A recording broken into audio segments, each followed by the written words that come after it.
Hey guys, what's up? Scottish Duck here, once again. Time for collection update. Okay, let's get on with this. Okay, first on the pile, we have Need for Speed Undercover. Why in the holy mother of fucking hell do I own this, you might wonder? Well, for those of you who've been following me on Twitter, you'll know that I actually kind of misplaced my PSP. I literally have no idea where I could have put it. Somebody must have stolen it at some point. I literally have no idea where this PSP went, you know. Whereabouts I might have lost it. It just literally vanished as far as I'm concerned. So, I had to go replace it. It's the exact same model as I had before. I wasn't even playing my PSP, but, you know, I kind of had withdrawal or something, you know. It was probably the collector in me, but basically the thought of not having a PSP kept me awake at night, so I quickly replaced it.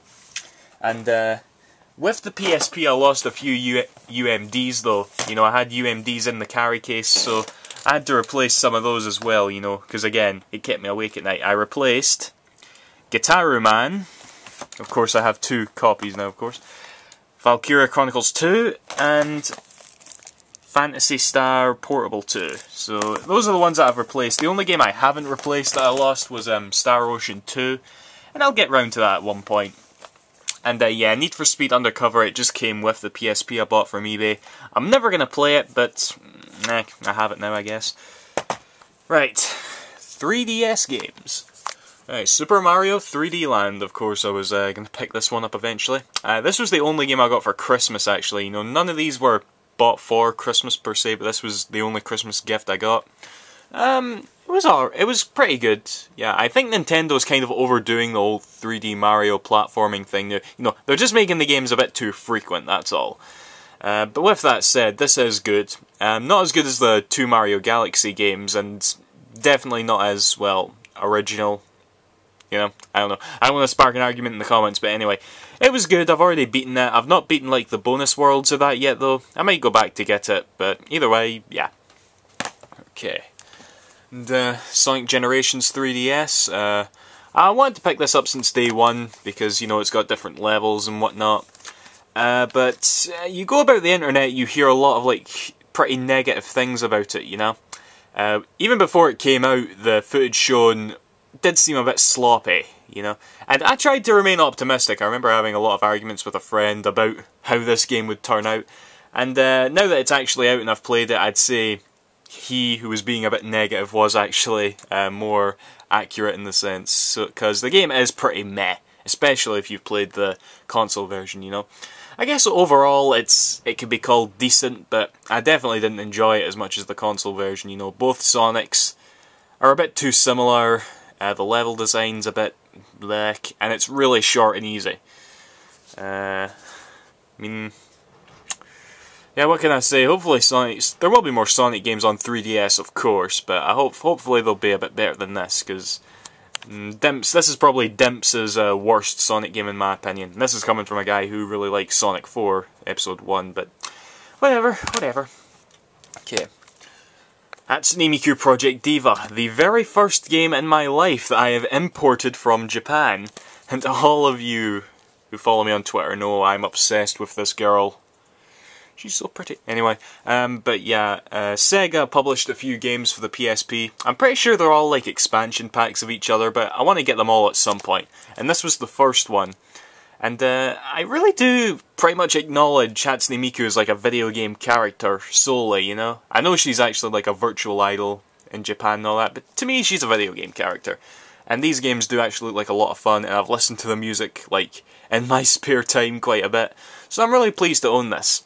I was quite impressed though, because I ordered it from PlayAsia.com, and they said it would take like 21 days with the shipping I had chosen. But I ordered it before Christmas, so the period was like before Christmas, and it came in less than 7 days. That's pretty fucking impressive. I was really impressed how soon this came, so yeah. Awesome. Resistance 3. Never been a massive fan of the Resistance series. I don't like the first one, the second one's pretty good, and this one is like, I don't know. The Resistance games as a whole are just so, not bad, not even meh, just kind of there. I don't know. It's a weird feeling. I'm just fascinatingly underwhelmed by the Resistance series. Again, this game was okay, and I do appreciate the fact that there was no rebounding health meter and you could carry more than two guns at a time. That alone puts it above most FPSs released today. But yeah, I guess I'd recommend it. I guess, yeah. Deus Ex Human Revelation. Not played this one enough to really give an opinion. I just remember when it first came out, it kind of came out of nowhere to me, but it was getting real good reviews, so I figured I'll try it out eventually. And I've really not played, like I said, I've really not played enough. All I can say is I was wanting to play it, and I got it now. It was only a tenner on Amazon too, so I figured why the fuck not? So yeah. And Uncharted 3, absolutely brilliant game. Now that all the Uncharteds are out, you know, I think as a whole, you know, the Uncharted series really is one of the best things on PS3. Even this generation, you know. Uncharted 3, it wasn't as good as Uncharted 2, but it's definitely better than Uncharted 1 in my opinion. I remember hearing someone say it kind of couldn't get out of the shadow of Uncharted 2.